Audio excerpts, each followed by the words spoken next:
Shalom, saya Pastor Rudi Stregar dari Kota Medan. Salam kenal. Biar terus kasih Yesus dapat kita nikmati dan kita sampaikan pada jiwa-jiwa yang terhilang, dan kita biar tetap semangat terus memuji, menyembahnya, berdoa dan melayani pekerjaannya. Haleluya. Sebelum kita menikmati firman Tuhan, mari kita satukan hati kita dan kita sadar tak semua pada aku miliki dalam hidupku, hatiku percaya rancanganmu bagiku adalah yang terbaik. Walau ku tak dapat berlihat semua rencanamu, Tuhan, namun hatiku tetap percaya padamu. Kau tuntun langkahku, aku tak dapat berharap sangat semua hidupku, namun hatiku tetap berandang padamu. Kau ada untukku, namun hatiku tetap berandang padamu. Kau ada untukku, namun hatiku tetap memandang padamu. Kau ada untukku. Amin, amin. Saudara dikasih Yesus, di tanggal 26 bulan 6 tahun 2006, saya Rudi Stregar masuk ke rumah sakit ICU di salah satu rumah sakit yang ada di Medan. Diagnosanya tensi sekitar hampir 200, suhu badan lebih kurang 40 derajat Celcius, gulanya sekitar 380-an. Nah, itu secara medis. Demam tinggi beberapa hari. Akhirnya saya mengalami kelumpuhan. Ya, tidak bisa jadi pria dan lidah saya lengket ke atas. Lalu mata saya tidak melihat. Yang jadi kenyataan harus saya jalani seperti itu. Sesuatu yang tidak pernah saya pikirkan terjadi. Ini sebenarnya sesuatu keadaan yang menyakiti, membuat saya putus asa, sepertinya tidak ada harapan lagi. Nah, ketika di rumah sakit itu saya tarikin semua wire-wire yang ada di dada, infus, lalu selang untuk menyalurkan makanan untuk melalui sonde istilahnya, saya cabut. Karena pada saat itu saya hanya pengennya mati, selesai gitu kan. Ya. Tapi kenyataan tidak seperti itu yang terjadi. Tuhan bisa mengubahkan sesuatu yang buruk jika kita membuka hati, akhirnya menjadi suatu keadaan yang baik untuk kemuliaannya. Secara teori orang akan gampang sekali melihat keadaan ini pasti bisa dilewati, Tuhan pasti bisa. kamu pasti bisa. Begitu orang-orang yang datang pada saat-saat itu. Ya. Dan bahkan yang menyedihkannya, salah satu petinggi organisasi rohani, ya, seorang pendeta yang senior, datang katanya sana saya kurus, ya, tinggal tulang kulit sama angin. Nah, dia bilang HIV AIDS ya. Waduh, itu sungguh lebih menyakiti lagi kan hati saya, perasaan, dan membuat pikiran galau kan. Akhirnya dicek, ternyata negatif ya. Saya aman, tidak terinfeksi HIV AIDS. Kehidupan yang tidak berkenan di hadapan Tuhan ataupun dosa itu akan berakibat fatal bagi kita dan bagi siapa saja umat manusia yang ada di muka bumi ini. Saya tidak bisa melihat, sebelumnya melihat di tahun 2006. Bisa berjalan, bahkan saya dulu berlari dan ikut bela diri. Dan sering juga melakukan pidana kriminal. Nah, dulu saya bisa bersama wanita, ternyata akhirnya tidak bisa bersama wanita. Dan bahkan saya merasa khawatir, tidak bisa sembuh lagi, tidak bisa melakukan sesuatu yang bisa membuat kita ya masa depannya cerah lah begitu. Sepertinya tidak ada harapan lagi. Waktu berjalan, keluar dari rumah sakit, lalu saya kembali ke rumah dan rasa percaya diri saya betul-betul nol. Saya tidak berani keluar kamar. Akhirnya saya menikah bersama hamba Tuhan yang sekarang juga pendeta yang nama Elfrida. Pada saat itu kami terus jalani terapi. Malilah bisa berjalan, berdiri, walaupun keseimbangan belum baik. Lalu lidah mulai terapi juga, mulai bisa bicara. Dan puji Tuhannya, Tuhan juga menganugerahkan anak bagi kami, 1 putri dan 2 putra. Satu keajaiban saya bisa berjalan, keajaiban kedua saya bisa punya keturunan, keajaiban tiga saya bisa bicara, semua oleh karena kuasa yang bernama Tuhan Yesus.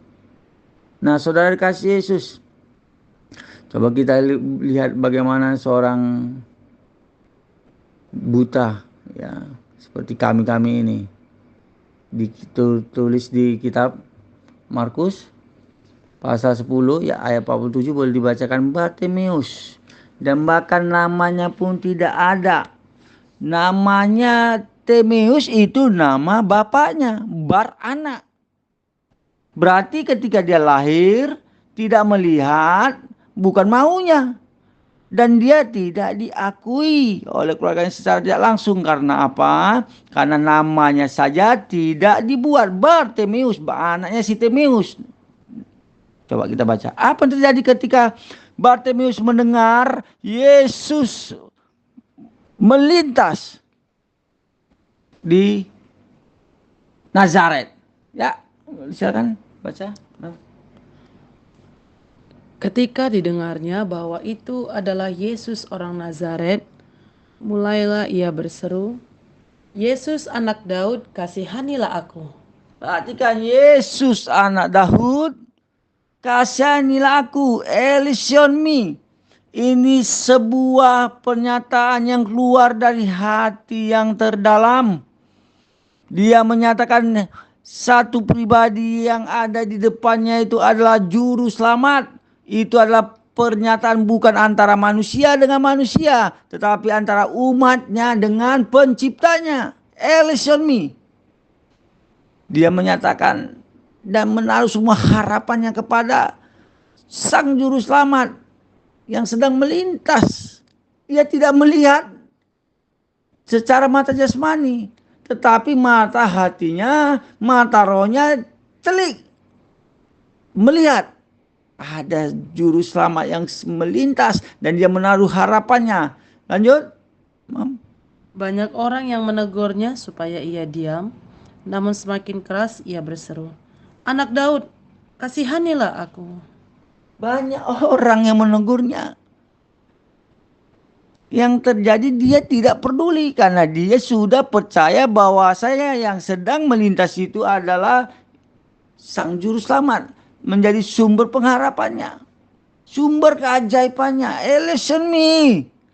Orang menghalanginya, tetapi dia tetap menyatakan, belas kasihanmu turunlah atasku ya Tuhan. Lanjut. Lalu Yesus berhenti dan berkata, "Panggillah dia." Mereka memanggil orang buta itu dan berkata kepadanya, "Kuatkan hatimu, berdirilah, ia memanggil engkau." Ya, kuatkanlah hatimu. Orang mengatakan kuatkanlah hatimu. Sementara orang dan murid-muridnya belum sadar Kristus Yesus yang sedang berjalan bersamanya adalah Sang Juru Selamat, Mesias yang sudah dijanjikan oleh Bapa di surga. Di Kejadian pasal 3 ayat 15. Itu adalah janji keselamatan yang disampaikan Tuhan pencipta langit dan bumi dan isinya kepada kita. Dia akan meremukkan kepala si ular. Tumitnya akan diremukkan di kayu salib. Yuk. Lalu ia menanggalkan jubahnya, ia segera berdiri dan pergi mendapatkan Yesus. Nah, dia menanggalkan jubahnya. Saudara kasih Yesus, jubah ini bukan seperti jas kita ketika kita mau berkhotbah, bukan jubah yang panjang dari atas sampai bawah menandakan wah, aku sudah punyai otoritas sebagai imam besar. Tidak. Ini adalah jubah yang diberi oleh imam besar kepada Bartimeus seperti rompi ataupun sejenisnya. Tandanya dia berhak untuk meminta-minta di pagar atau di depan bait suci. Menanggalkan jubahnya. Apa yang dimaksudkan dengan semua itu? Meninggalkan semua status lamanya, sakit penyakitnya, meninggalkan semua kebiasaan buruknya. Nah, sering sekali kita tidak bisa meninggalkan kebiasaan buruk kita. Sehingga kita tidak bisa melihat Sang Juru Selamat itu bekerja lebih dahsyat lagi dalam kehidupan kita. Oleh karena mata roh kita, mata jasmani kita redup dan bahkan buta. Nah, ada buta secara mata jasmani, tetapi Bartimeus buta secara jasmani, tetapi mata rohnya jelas terang, fokus pada Kristus. Dia berani menanggalkan jubahnya, saudara kasih Yesus. Kalau dipikir kalau dia tidak yakin, kalau dia tidak sembuh, dia kehilangan jubahnya, dia tidak bisa mengemis dan tidak bisa mendapatkan sesuatu dan tidak bisa hidup. Nah, dia lebih bagus memilih mengemis atau memohon kepada pencipta langit bumi dan isinya. Ini adalah sebuah breakthrough, terobosan yang dilakukan Bartimeus. Dia melangkah dengan iman. Iman tanpa perbuatan pada hakikatnya adalah mati. Makanya dia bertindak, dia melepaskan jubahnya dan melangkah menjumpai sang sumber keajaiban itu, mukjizat itu. Ada? Ya. Tanya Yesus kepadanya, "Apa yang kau kehendaki supaya aku perbuat bagimu?" Jawab orang yang buta itu, "Rabuni, supaya aku dapat melihat." Lihat, Rabuni, supaya aku dapat melihat. Nah, meskipun saya sekarang sudah jalan 18 tahun tidak bisa melihat, saya tetap bermohon supaya keajaiban itu tetap bisa terjadi dalam kehidupan saya. Supaya saya bisa melihat istri, putri dan putra-putra saya. Namun kenyataannya 18 tahun belum. Tetapi wajah-wajah mereka sepertinya tidak asing. Mata jasmani saya tidak bisa melihat bagaimana hidungnya, bagaimana bentuk alisnya, tapi wajah mereka sepertinya seperti pernah saya lihat. Bisa jadi ketika di dalam hadirat Tuhan kita bersama-sama melayani pekerjaan Tuhan. Bisa juga lewat mimpi. Wajah-wajah mereka yang cantik ganteng-ganteng ini tidak asing sepertinya. Ya. Nah, tetap berharap. Meskipun tidak bisa melihat secara mata jasmani, tapi saya percaya siapa yang percaya pada Tuhan Yesus sebagai juru selamat, kita akan melihat mahkota di kepala kita. Kita akan melihat kerajaan surga dan kita akan tetap menikmati sukacita, damai sejahtera dari sumbernya, Kristus Yesus di kerajaan surga. Raja di atas segala raja kita. Haleluya. Lanjut. Lalu kata Yesus kepadanya, "Pergilah, imanmu telah menyelamatkan engkau." Pada saat itu juga melihatlah ia, lalu ia mengikuti Yesus dalam perjalanannya. Lihat, imanmu sudah menyelamatkan engkau.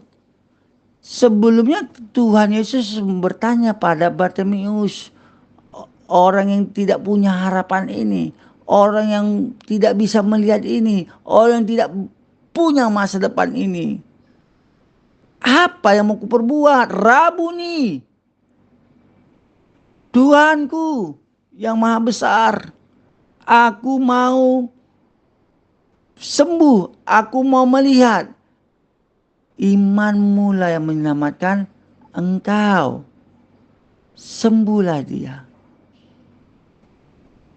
Saudara kasih Yesus, mari terus kita tetap berharap pada Tuhan kita. Mari kita terus percaya bahwa rancangannya adalah rancangannya yang terbaik dan sangat-sangat baik. Dia Bapa yang luar biasa. Sebab apa yang kita rancangkan belum tentu sesuai dengan rancangan Bapa kita di surga. Dan kita harus tetap percaya. Roma 8 ayat 28, ku tahu sekarang Tuhan turut bekerja di dalam segala hal untuk mendatangkan kebaikan bagi orang yang mengasihinya. Yang percaya katakan amin. Amin. Tuhan Yesus memberkati kita semua. Shalom. Shalom.